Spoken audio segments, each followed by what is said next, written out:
मित्रों, धरती का या यूँ कहिए सृष्टि का अब तक का सबसे बड़े ज्ञानी, ध्यानी, विज्ञानी और सबसे बड़ा तार्किक ओशो रजनीश का नाम किसी परिचय का मोहताज नहीं। एक समय था जब उनके नाम पर लोग नाक भूंसी को इतना विरोध करते थे, लेकिन जब उन्हें लोगों ने समझा तो मुझे गर्व है अपने देश पर, मेरे देश पर इतना बड़ा, उन्हें महापुरुष कहें, उन्हें अवतार कहें, मैं उन्हें क्या कहें, मेरे शब्दकोश में शब्द नहीं है। और मेरे बगल में आज मेरा सौभाग्य है कि जो बैठे हुए कंजन हों क्लिनिक में, जिन्होंने ओशो के साथ बहुत लंबे समय तक रहे हैं, ओशो के देश में शायद सबसे प्रिय मित्रों में से हैं। ओशो ने ही आपकी ज्वाइनिंग करवाया थी कि स्कूल में दोनों लोग रहे हैं। यही सौभाग्य आपको मिला है। आप इतनी बहुत लंबी उम्र में शतक लगभग लगाने वाले हैं और हमारे बीच में है। तो मैं आज ओशो के बारे में, जगत बहादुर सिंह जी हमारे यहाँ के हैं, मैं उनसे कुछ जानना चाहूँगा। आप प्रोफेसर रहे हैं उनके साथ जो है। दादा, ओशो के बारे में अगर आपको 2-4 वाक्य में कम से कम में कहा जाए तो क्या कहना चाहेंगे? देखिए, ओशो एक ऐसा व्यक्ति था जिसको हम असंदिग्ध रूप से अवतारी ही मानेंगे। इतनी अद्भुत उनकी स्मृति, इतना अद्भुत उनका प्रस्तुतिकरण, और जो सबसे बड़ी बात है कि हमारे पास 4 वैदिक महावाक्य है, उनका एक वाक्य 5वां महावाक्य बन गया है। ऐसा व्यक्ति, ऐसा महावाक्य देने वाला अभी तक संसार में कोई नहीं है। बचपन से, विद्यार्थी जीवन से ही उनके अंदर राग प्रेम ऐसा था कि जब विद्यार्थी थे तब उन्होंने कहा था कि मुझे कोई नौकरी नहीं करनी, मैं सारे संसार के मस्तक को भारत के चरणों में झुका देना चाहता हूँ। सो उन्होंने करके दिखाया। हमारे एक चाचा जी कहा करते थे कि ईसाई लोग पैसा दे करके ईसाई बनाते हैं, मुसलमान लोग भी मार काट करके प्रलोभन दे करके मुसलमान बनाते हैं। ओशो ऐसा व्यक्ति था जो पैसा ले करके संसार के लोगों को भारती बनाया। नाम उनका हैमिल्टन है। जब उनके शिष्य बन गए तो उनका नाम हो गया स्वामी आनंद भारती। तो हर नाम के पहले स्वामी और बाद में भारती लगा करके उनका नाम धारण करते थे। महिला है तो माँ फला भारती, माँ नाम लगा देते थे। अच्छा दादा, स्कूल में आप बहुत दिन इतने साथ रहे, कुछ उनके बारे में मतलब जो मैं महाविद्यालय में उनके साथ रहा जी, जबलपुर में रॉबर्टसन कॉलेज, जिसको बाद में महाकौशल महाविद्यालय कहते हैं जी, वहाँ मेरी पहली उनकी मुलाकात हुई जी। तो मैं उनको समझता था कि संस्कृत के प्रोफेसर हैं, लेकिन उन्होंने बताया मुझे रजनीश कहते हैं। और उसके बाद हमारी उनकी मुलाकात एक साथ बैठकर वहाँ नहीं हुई। हम आते थे कॉलेज और वो कॉलेज से निकल के जाते थे। रास्ते में मैं ऐसे साइकिल में आता था, वो रिक्शे में बैठ के जाते थे, तो वो ऐसे कर देते थे, मैं भी ऐसे कर देता था। उसके बाद एक बार एक व्यक्ति मेरे पास आया, फॉरेस्ट ऑफिसर था, DFO। उसने कहा कि आपको रजनीश जी ने बुलाया। उस समय वो आचार्य रजनीश के नाम से वहाँ प्रसिद्ध हो गए जी। बोले रजनीश जी ने बुलाया है। क्यों? बोले आज मैं उनसे मिलने गया था, तो उन्होंने आपकी चर्चा की और ये बोले कि वो कभी नहीं आते यहाँ पर, तो उनको ज़रा कहना कि आए यहाँ पर। मैं वहाँ गया तो जबलपुर में एक जैन साहब थे, देवकी नंदन जैन, उनके मकान में रहते थे। उन्होंने अपने मकान का आधा हिस्सा, बड़ा बढ़िया भवन बना था, आधा हिस्सा इनको दे दिया था, उसमें रहते थे। मैं गया तो बाहर लिखा रहता था मिलने का समय।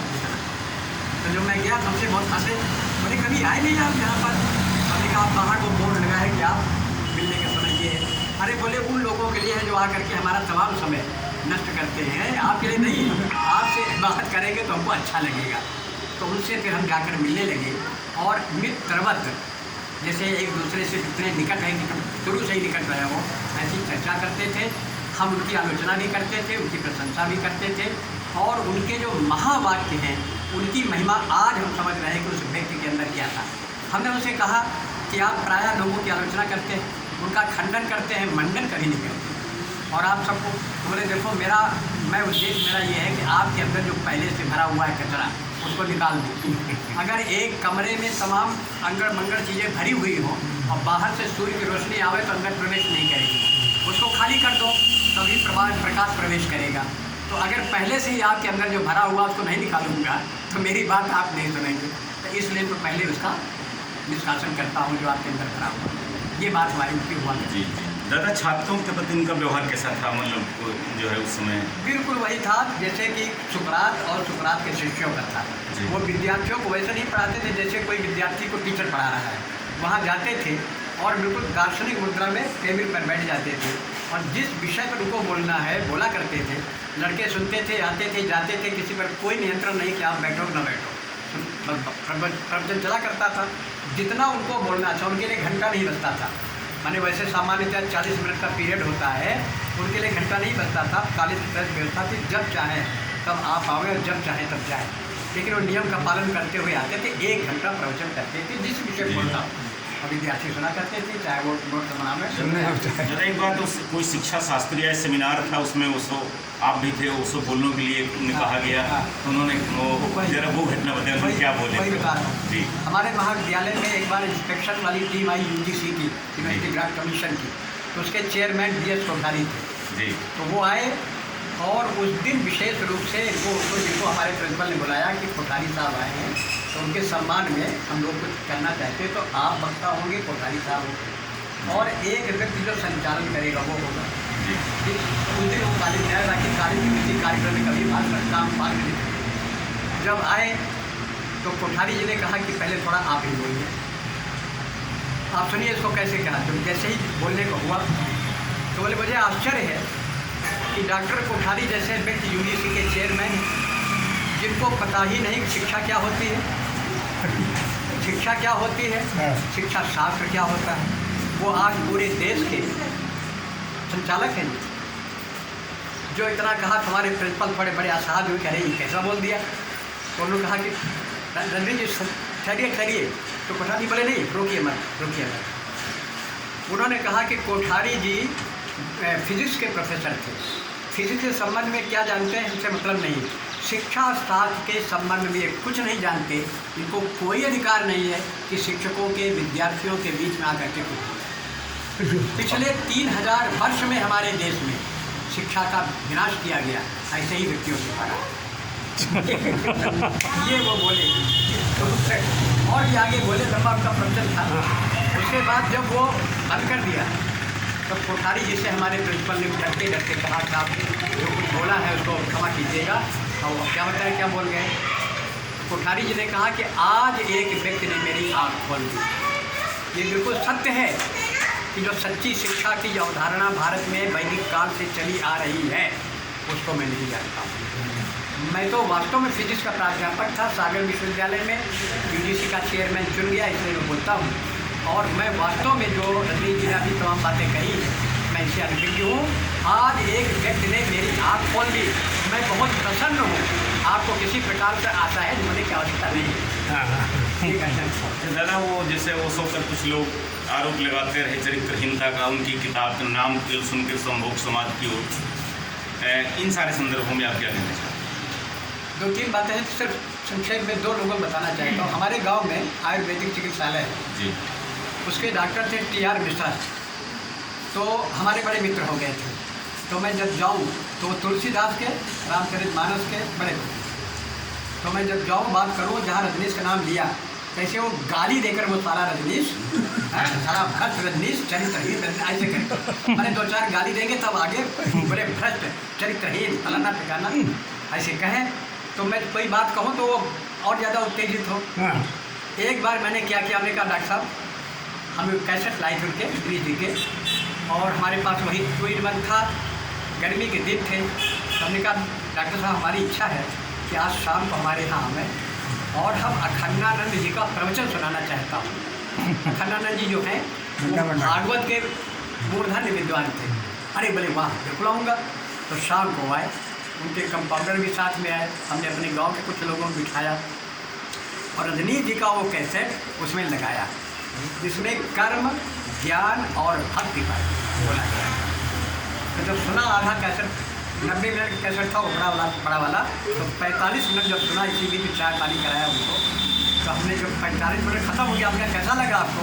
बोले देखिए आप ये देखिए अखंडानंद जी और एक साला वो रजनीश। 1 साल और रजनीश।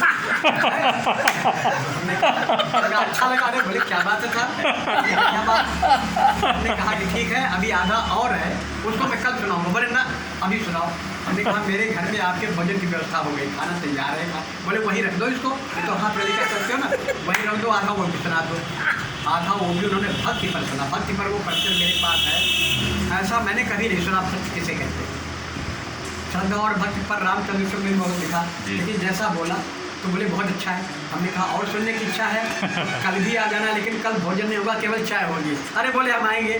3 दिन लगातार आए और 3 दिन वही मैंने कैसेट उनको सुनाया और ये नहीं बताया क्या है, ये नहीं बताया। हमने कहा बोले देखिए ये अखंडानंद जी है, कितना अद्भुत ज्ञान, कितना अच्छा प्रवचन। तीसरे दिन जब ये प्रशंसा कर दी तो हमने कहा कि अखंडानंद जी का फोटो देखा कभी? बोले नहीं देखा।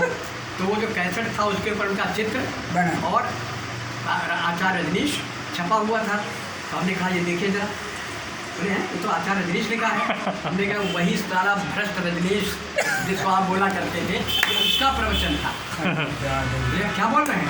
हमने कहा वही रजनीश जी का प्रवचन है, हमने आपको बताया नहीं। और अखंडानंद जी के नाम पर आपने बड़े प्रेम से सुना, अगर मैं कहता तो शायद आप भाग जाते। अरे बोले यार हमारी धारणा बदल गई यार, ये ऐसा बोलता, ऐसा व्यक्ति है, ये तो अखंडानंद जी क्या, इसके सामने कोई नहीं टिक सकता, इतना बढ़िया बोलता है। तो ये जब हुआ तो उस दिन के बाद से जब भी मैं उनके पास बैठूं तो वो मुझे रजनीश जी का मित्र मान करके बड़ा संतोष बातें सुनना चाहते थे। एक ये थे। दूसरे उन्होंने संभोग से समाज की ओर, पूरा ये है संभोग से समाज की ओर, बम्बई में ये उनके 10 दिन के प्रवचन हुए थे। तो उसको जो कोई सुनता था, क्या कहा? हम संभोग से समाज।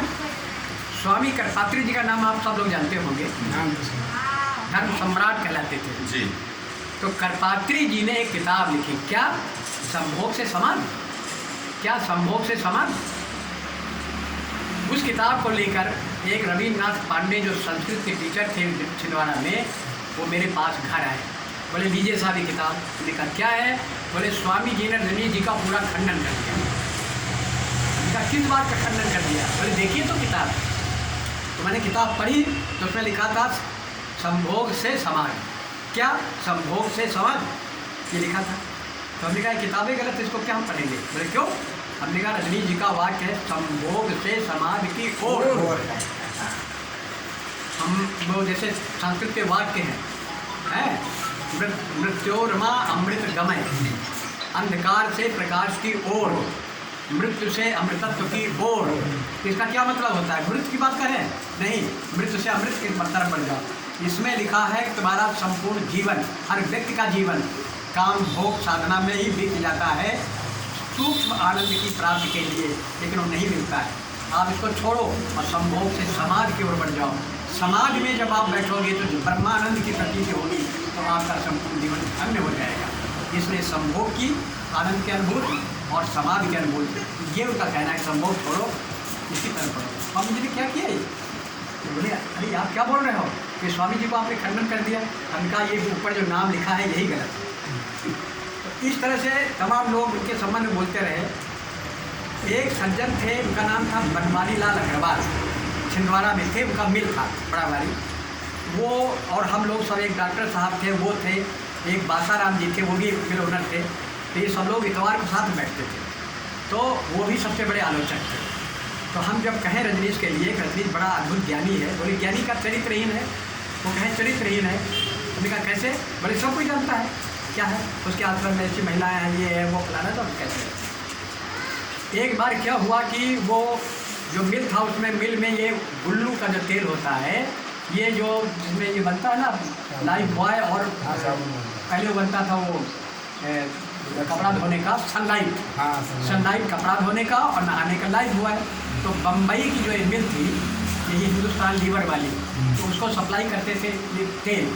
तो उसके पैसे लेने के लिए वो वहाँ जाना चाहते थे। हमसे बोले कि हमको एक चिट्ठी दे दो, हम बम्बई जा रहे हैं और बम्बई से लौटते हुए पूना में रुकेंगे और पूना में रुक करके रजनीश जी से मुलाकात करने की कोशिश करेंगे और मैं वहाँ के सारे भेद जानना चाहता हूँ। हमने एक चिट्ठी लिख दी रजनीश जी के नाम, वो लेकर गए, लेकिन पूना नहीं पहुँच पाए। दूसरे साल फिर गए तो चिट्ठी रखे रहे, और जब गए वहाँ पर तो क्या देखा कि एक बड़ी लाइन लगी है जिसमें महारानी रीवा, विजयानंद ये सब लाइन में खड़े रजनी से मिलने के लिए। तो जब ये गए वहाँ पर तो जाते जाते उन्होंने क्या क्या लाइन तोड़ करके जो रिसेप्शनिस्ट थी उससे कहा कि मैं रजनी जी से मिलने आया हूँ, हमारे पास टाइम नहीं, अभी हम जाएंगे, हवाई जहाज़ से हमारा बुकिंग है। तो बोले साहब ऐसे मिल नहीं सकते जरा उसके। बोले हम एक चिट्ठी लाए हैं। मेरा चिट्ठी है? कैसी चिट्ठी है? तो दिखाया कि साहब ये है। वो लेकर के तुरंत पहुँचाया, तुरंत रजनी जी ने उसको अंदर बुला लिया, अपने अंदर बुला लिया जहाँ लाउंसर बंद रहते थे। बोले ये 1 साल पुरानी चिट्ठी लाए हो तुम? पिछले साल की थी, 1 साल पुरानी लाए हो, और जिनकी चिट्ठी लाए उनको साथ क्यों नहीं लाए? मैंने बताया कि मैं वास्तव में ऐसे गया तो ऐसे लौट के आया। उसके बाद पता नहीं 5 मिनट के अंदर क्या करिश्मा हो गया कि बोले मैं साहब आपका शिष्य, तो मैं न्यू संन्यास कहते थे उसका, मैं संन्यास लेना चाहता हूँ। आप रुको, शाम को रुके, लाउसे भवन के सामने जहाँ वो संन्यास देते थे उनको सन्यासी बनाया, कपड़े गेरुए पहनाए, लॉकेट पहनाया और उनका कृष्णदास भारती ये नाम दिया। और उसके बाद वो लौट करके जब आए और पहले इतवार को वही फिर बैठक हुई तो देखा, हमने कहा अरे वो अग्रवाल साहब कहाँ गए? चले गए। हमने कहा अग्रवाल साहब कहाँ गए? बोले अग्रवाल साहब तो अब नहीं है, अब नहीं। लेकिन साहब जिस व्यक्ति से आपने मिलाया है लेकिन मेरा जीवन धन्य हो गया। अब मैं फिर जा रहा हूँ 15 दिन के अंदर, आप अगर चलना चाहो मेरे साथ चलो। अपनी पत्नी को भी संन्यास दिलाएंगे। अपनी पत्नी को भी ले गए और संन्यास दिला दिया। और उसके बाद छिंदवाड़ा बड़ा भारी एक आश्रम खोला। उस आश्रम में उनका सारा साहित्य, उनकी पत्रिकाएँ, उनके तमाम सब और कार्यक्रम करते थे। हम लोग वहाँ जाते थे, प्रवचन करते थे। तो आप बताइए ऐसा व्यक्ति जिसको गाली देता हुआ आदमी जाए तो हमने जब एक बार उनसे कहा, हमने कहा आप सबको खंडित करते हो, सब कुछ करते हो और लोग आपको गाली देते हैं। तो बोले जो गाली देते हैं वही मेरा सबसे निकट होगा, क्योंकि आस्तिक जो होता है उसका कोई विश्वास ही नहीं। ईश्वर है, हाँ है, नहीं तो ऐसे ही उसने कभी ईश्वर को ढूंढा नहीं। जिसने हाँ कह दिया इसका मतलब है कि वो आदमी बेईमान है। आप जिस चीज़ को देखा नहीं कि आत्मा है कि नहीं, ईश्वर है कि नहीं है, तो ईश्वर है नहीं क्या? लेकिन जो नास्तिक होगा वो कहेगा ईश्वर नहीं है और मैं खोज कर रहूँगा, तो वो नाना प्रकार के तमाम उसके दुर्गुण और जानने की कोशिश करेगा तो सच्चा ज्ञान उसको प्राप्त होगा जो नाई करके उसके पास जाएगा। तो इसलिए मुझे जो गाली देते हैं वही मेरे सबसे निकट मित्र बनेंगे। ऐसा हुआ। बहुत बहुत धन्यवाद, बहुत बहुत अच्छा लगा आपको बात जो है। अब बस खाली एक बात और कह दूँ जी गुरु जी जी जी जी कि मैंने अभी कहा था कि अपने 4 वेद के महावेद 4 हैं जी। तो पहला महावाक्य है तत्त्वमसि जी। 3 शब्द हैं, तत् वह, त्वम, तू और अस माने हो, तू वही। जब गुरु ये वेद देता है जी आइए जी अच्छा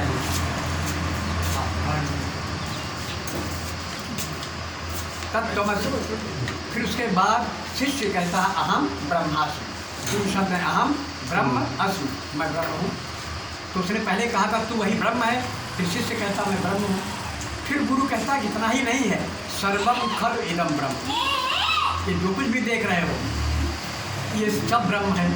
ये वेद के महावाक्य हैं, महावाक्य 4 महावाक्य दुनिया जानती है। रजनीश जी ने एक महावाक्य दिया, हमको बहुत अच्छा लगा। मैं जब पूना से बम्बई गया और बम्बई से लौट रहा था, गीतांजलि बैठा हुआ था तो एक सरदार जी की नौयुवक हमसे उन्होंने पूछा, बोले थोड़े शब्दों में बताओ रजनीश जी का सिद्धांत क्या है? हमने कहा 3 शब्दों में। बोले बताओ। तो हमने कहा उनका शब्द है महावाक्य। ये क्या है? भागो मत जागो, भागो मत जागो। बोले ये क्या है? तो हमने कहा ये है कि अपने यहाँ बहुत से महात्मा हैं, हमारे आश्रम में महिला नहीं आ सकती, हम पैसा नहीं छूते, है ना, ये कहते ना संसार छोड़ दिया। आइए महाराज, आइए आइए।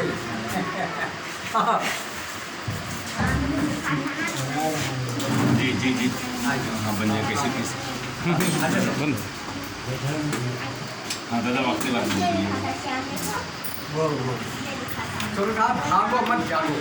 तो बोले भागो मतलब यह है कि जब आप कहते हैं हम संसार से भागना चाहते हैं ये जो अपने यहाँ पर भगवत चित्रण वर्मा की किताब है चित्रलेखा, उसमें पाप और पुण्य की यही विवेचना की गई है। तो एक आदमी कहता है संसार जो है इस प्रकार का है, तो मैं इसे छोड़ दो। बोले इसी संसार में जब तुम कहते हो हम स्त्री का प्रवेश नहीं करते, वृंदावन में जब मीरा गई तो मीरा को प्रवेश नहीं करने दिया था कृष्ण मंदिर, क्योंकि स्त्रियों का प्रवेश वर्जित है। तो रजनीश कहता था, रजनीश कहते थे तुम्हारी माँ स्त्री नहीं है, तुम्हारी बहन स्त्री नहीं है, तुम्हारी बेटी स्त्री नहीं है, जिसने तुमको जन्म दिया उससे तुम भाग रहे। अरे जानने की कोशिश करो। और फिर बताया उन्होंने कि एक बार IAS की परीक्षा में इंटरव्यू में पूछा गया कि आप अपने कक्ष में बैठे हुए हैं और उससे अटैच बाथरूम है, उस बाथरूम से आपकी बहन एकदम से निकल पड़ती लेकिन नग्न है, तो आप क्या करोगे? तो ज़्यादातर लोगों ने किसी ने कहा मैं निगाह फेर लूँगा, किसी ने कहा पर्दा खींच लूँगा, कि तौलिया फेंक लूँगा। तो बोले तुम्हारी बहन 1.5 साल की है जो निकली अंदर से, क्या फेंक दोगे? तो बोले साहब 1.5 साल की तब तो कुछ नहीं करेंगे। तो बोले हमारे प्रश्न के अंदर जब ये था कि स्त्री तुम्हारी बहन निकली है, तुमने क्यों नहीं पूछा कि वो 1.5 साल की है? तुम्हारे अंदर सोडसी ही क्यों नाच रही थी? मानी स्त्री का नाम आया और तुम्हारे अंदर एक युवती ही क्यों आ जाती है? इसका मतलब है तुम इतने भरे हुए हो काम वासना पे कि स्त्री का नाम आते ही एक नव युवती तुम्हारे सामने प्रकट आती है। वो बूढ़ी माँ नहीं आती, वो तुम्हारी छोटी बेटी नहीं आती, वो तुम्हारी बहन नहीं आती। ये उनका कहना था। इसलिए स्त्री मात्र से मत भागो। रह गया पैसा, तो अपना धर्म अर्थ काम मोक्ष, वेद में कहा गया है अर्थ मूलो ही धर्म। कहीं पैसे के बिना धर्म नहीं चलता। आप न तो तीर्थ यात्रा कर सकते हैं, न कोई मंदिर बनवा सकते हैं, न किसी दान कर सकते हैं। अर्थ मूलो ही धर्म, माने धर्म का मूल जो है अर्थ है। इसलिए अर्थ को एक पुरुषार्थ माना गया है। उसे कहते हम छूते नहीं छूते नहीं छूते नहीं, और वहाँ चेलों से कहते वहाँ खा लेना। तो ये भागो मत दुनिया से, इसको समझने की कोशिश करो। जिस दिन जान जाओगे इस संसार में ही तुमको ईश्वर के सर्वत्र दर्शन दिखाई पड़ेंगे। जैसा कि भारत के दर्शन कहा गया है कि कण कण में ईशावास विदम सर्वम यत् किंच जगत त्याम जगत तेन त्यक्तेन भुंजी था माँ गृहा कश्चित धना। ये उनका उन लोग आपको क्या वाक्य है कि नहीं?